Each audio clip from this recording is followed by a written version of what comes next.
When Multiversus relaunched at the end of May, I was left with a very negative impression. I thought the game was heading straight for another nosedive into dead game obscurity. But to my surprise, it's actually held up quite well. Player numbers, while not outstanding, are consistently in the quadruple digits, putting it on par with a lot of its contemporaries. New content, updates, and events are released on a bi-weekly schedule, and the game overall feels like it's in a much healthier state after shedding its relaunch jitters. Yet despite this, the game still has its fair share of work to do. Player sentiment is still mostly negative, monetization is still very predatory and only getting worse, and even with the fixes and content updates, it's all built atop an aggressively anti-consumer foundation that you have to grind through in order to experience any of the good stuff. But there is good stuff here, and the game's second season, titled Back in Time, adds more of it and allows what was already there to shine even brighter. So did they fix Multiversus?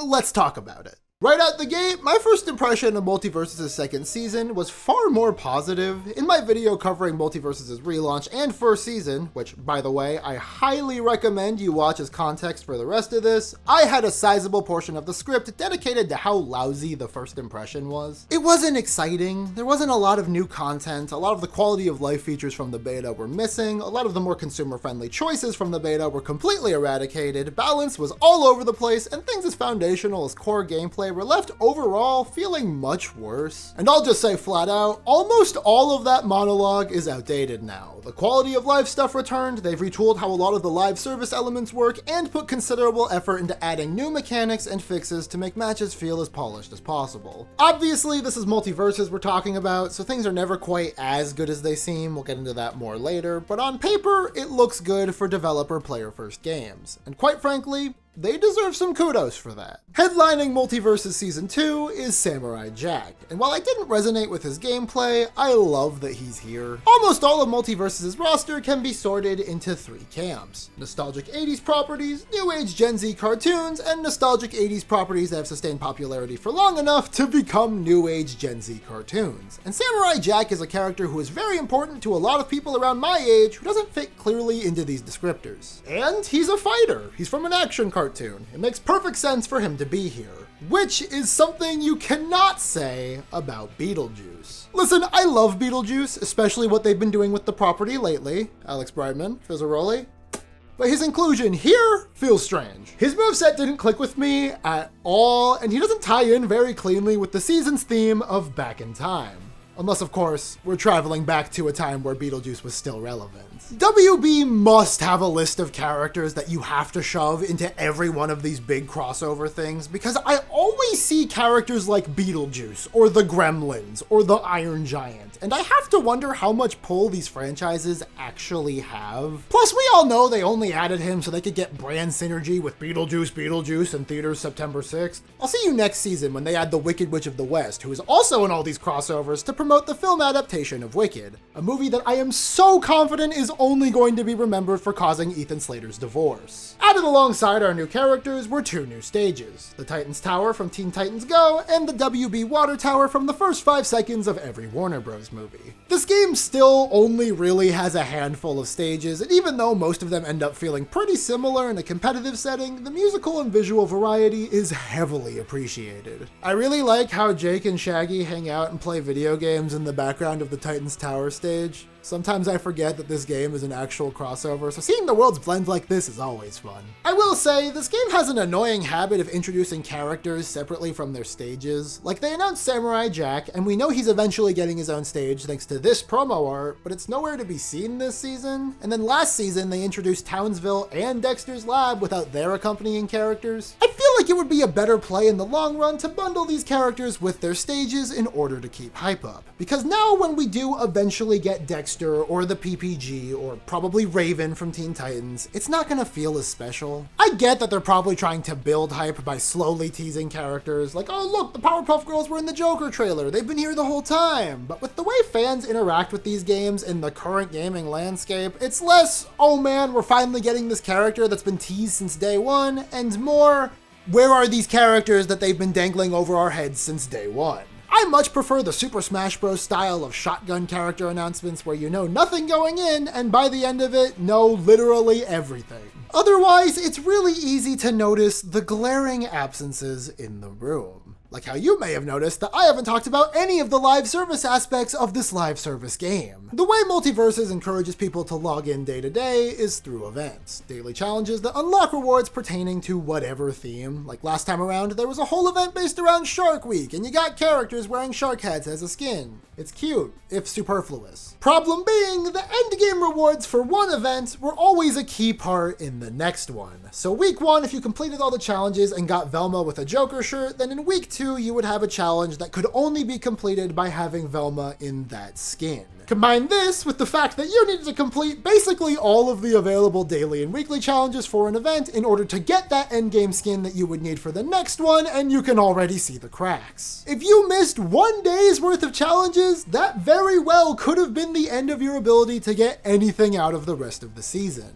I would know. I brought my laptop on a cross-country road trip and played Multiversus in hotel rooms to avoid that fate. Strict time gating like this may be great for keeping people invested in the micro short term, but the second a player falls out of this system they've created, they're just gonna stop caring entirely. In Splatoon 3, I failed to get the dab emote before Season 1 ended, and I basically stopped playing multiplayer forever because of it. Sometimes that's all it takes. Season 2 changes the system up by having events be less challenge-based and more time-based. There are still challenges to complete, but you'll be getting most of your event points by playing box standard matches. And in exchange, you get a unique currency exclusive to the event. Beetlejuice gave out these beetles, the Olympics gave out medals, so on and so forth. And in exchange for this, you can purchase skins related to the event's theme. But you can also convert them to any of the game's other currencies, including the premium currency, Gleamium. I really like this system. I haven't liked a lot of the event skins. The recolors especially are not my vibe, but the fact that you can grind these events to get Gleamium is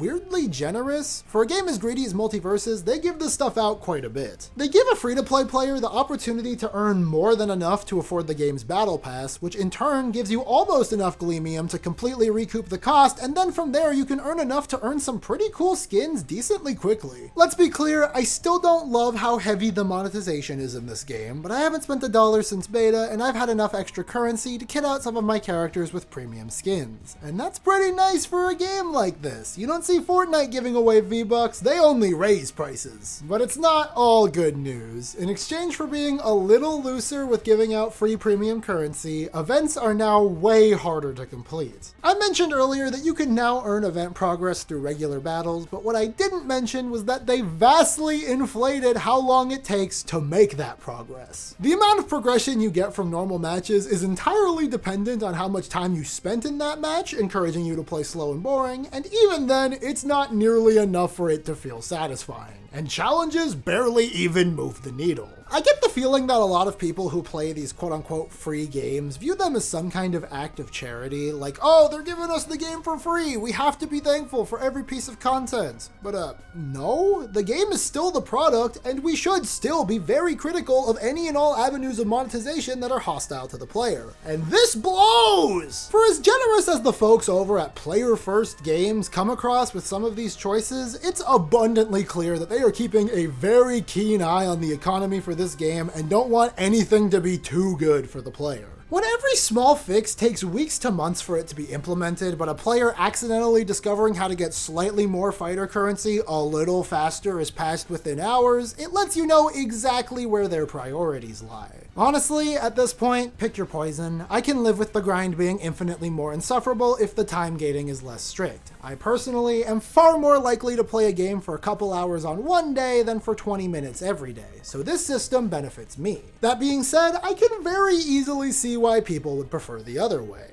I would love for it to be neither, but with how tight-gripped WB has been on the monetization for this thing, we're not gonna get that. And speaking of WB being unbearably greedy and money-grubbing, let's talk about the worst part of Season 1, the Rifts. Last season, Rift mode was overbearing. Uninteresting fights versus character AI with equipable gems and a challenge system designed to make you so frustrated that you spend money to skip the grind. And all of it was necessary in order to unlock Agent Smith before his fighter shop debut, causing this mode to be the ire of basically the entire audience. And this time around, it's more of the same. 4 new rifts to tackle with even more gems and gameplay modifiers, but the structure surrounding it is completely different, making the whole experience feel a lot nicer. There are no longer any character rewards rewards locked behind the rifts. Instead, it's smaller things like Battle Pass XP, minor cosmetics, those limited currencies from the events that I was talking about earlier, and an exclusive gem that you can only level up through the challenges. And while it might sound a little backwards, I vastly prefer that they give out less meaningful rewards for playing this mode. Locking Agent Smith behind the rifts last season, in combination with the impossible difficulty jumps that the later rifts had on offer, made whatever joy to be found in the wackiness of these modifiers an absolutely dreadful experience to wade through. So much so that I gave up and just bought Agent Smith at the beginning of Season 2. This way you can experience all the fun silliness of the rifts and sleep easily knowing that there's nothing you can't live without in the harder difficulties. The greatest compliment that I can give to Rift mode in its current state is that it's far more ignorable.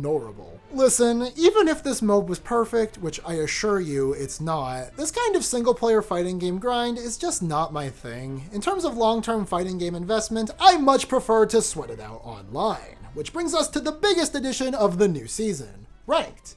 And Ranked is great! I think some kind of ranked PvP mode for the hardcores to grind is the bare minimum a game can do nowadays to maintain an audience, and Multiversus, in their infinite wisdom, relaunched without one. Their stated reasoning for this was to iron out balance issues, which fair enough, the game did launch a little broken, but it's also not significantly better balanced now, with the strong characters still feeling way too oppressive and the weak characters still feeling pretty useless. But Ranked is here now. Matches aren't fundamentally changed in Ranked, there's no new rule sets or anything, but you get hazardless versions of stages and a number that goes up when you win, and that's enough for me to want to sink more time into the game. Weirdly enough, when trying to find a main for Ranked this time around, I actually gravitated towards Black Adam, a character I don't feel particularly strongly about at all. I swear to God, he's the sauciest character in the game, but it goes mostly unnoticed because it's Black Adam, and aside from the fact that most of the top players play him like a bitch and camp the whole round, his existence in this game serves as a harsh reminder of the time The Rock got an ego trip so big it nearly sunk a media monolith. His weird, almost unfitting existence on this roster endeared me to the character even back in the beta days before he was a high tier. Of course, it feels like everything I liked about him back then has been tuned up to 11, but I'm not just playing him cause he's good, don't you dare accuse me of that. All things considered, I had a lot of fun playing Ranked. However, I do have one tiny little nitpick.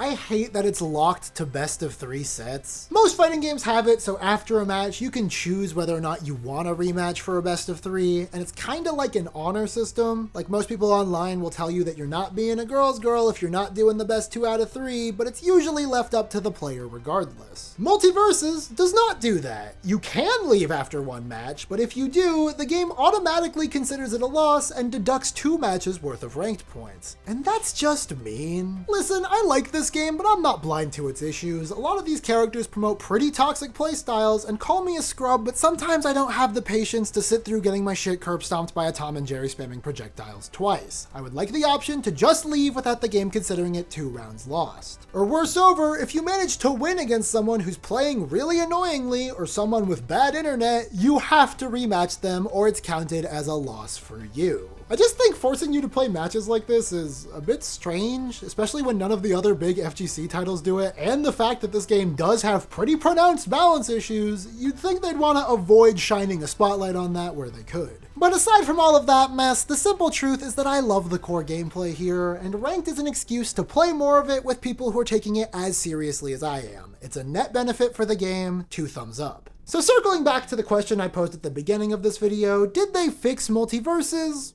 I would say no, but it's definitely better for me. I said this last time and I'll say it again. It's a live service game, they're designed to change over time, and the things they have changed here are definitely for the better. But to call anything fixed would be generous. Here's the thing, when it comes to Multiversus, I currently sit in a privileged position. I played this game in beta. I unlocked all the characters back before they made it way harder to do so. If I was recommending this game exclusively to other people like me, I'd say check it out. But I can't guarantee that. In my opinion, Multiversus has a lot of cool ideas and really fun core gameplay. But I'm biased. The game I'm playing right now is not the game that you'll be playing. And WB doesn't want you to play the game I'm playing. They deliberately make it harder for people to progress. Free-to-play players got Beetlejuice 3 days later. The events that gave me free premium currency you would probably use to get slightly more fighter currency. Same thing with the rifts that I was perfectly fine ignoring. They're basically mandatory if you want to unlock characters faster. And this is a problem because a live service game needs a consistent stream of new players in order to keep things up and running. But it feels like the dev team only cares about people who have already put time and money into the ecosystem. And even then, there are still so many long-term problems that haven't been addressed. People are still missing cosmetics from the beta. The same 3 or 4 characters who have been dominating the scene since the beginning are still up there. The hitboxes are still kinda janky. Server issues, while not particularly prevalent for me, still haunt a large portion of this fan base. Look at it this way, Season 2 was step 1 of this game's fixes. It's a good start, but this is also like the 5th step 1 this game has taken. I'm losing hope that they can shape this into something that will stand the test of time. Will I keep playing Multiversus? Yeah, probably. The game's messy, I'm a messy bitch, we're made for each other. But will I keep making content about it?